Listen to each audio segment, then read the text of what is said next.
Oops. Joining me now to explain all of that, Trump campaign national co-chair, chief policy advisor, Sam Clovis. Professor, what happened there? Well, I think it's like a lot of people who are thinking about a million things all at once, and I think as Mr. Freud would explain, that was a slip. So maybe we'll let it go at that, because I think Mrs. Clinton had one of those yesterday as well, if I remember correctly. So it's and we all do. We all have them from time to time. What did she do? Tell the truth? Well, I think she did. How would she know? But Lou, how would she know? I mean, so what would we? How would we ever be able to judge that? I mean, well, let me tell you, I got to say, I've covered a lot of conventions, and over the years, spent a little time at it, and I have never seen one quite like this campaign. And to have the vice president endorsing a fellow that the presidential nominee isn't ready to have the campaign chair talking about pushing a man to president who, isn't exactly a favorite of either Trump or Trump supporters. Right. I mean that's tremendous diversity, and I compliment you for it, but it doesn't seem helpful to unity.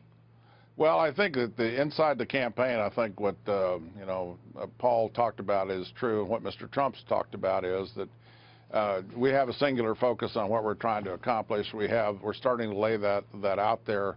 I think you're going to see some really incredible movement over the summer toward the ground game and getting out the vote. I mean, the traditional things we have to do, and we all know that.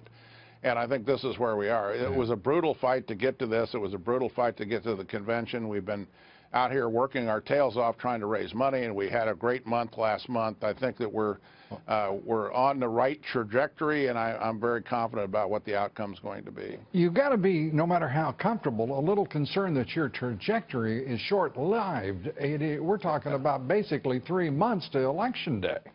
Well, it's 96 days to be exactly right, and I think that not that we're counting it all, Lou, but but we're looking at those days, and we're counting them off. We have a lot of things to accomplish. I know that every night when I get done doing my media hits and I get back to my hotel room, we've got a pile of things to get through, and I've been on the phone with a lot of my colleagues in the campaign today, and well, let me ask you we really are, I think, getting in a tremendous amount of movement, and the old world is a vector where you have direction and velocity.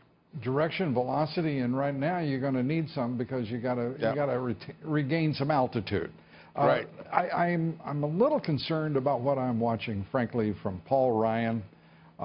From the Bushes, the Kochs. I mean, and they are pushing this fiction that they're not supporting Hillary Clinton.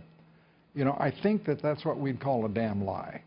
Yeah. Because not supporting Donald Trump, the nominee, and the party, and closing ranks to get it done, they know very well, is a vote for Hillary Clinton. I think what they all have in common with Mrs. Clinton and others on the Democrat side is that they are far too comfortable with large government. They believe in big government. Well, they're globalists.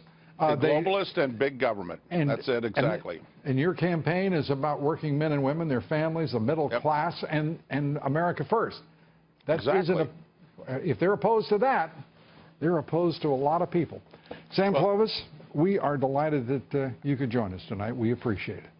As always, Lou, I love coming on. It's great to see you again. Great to see you. Thanks so much.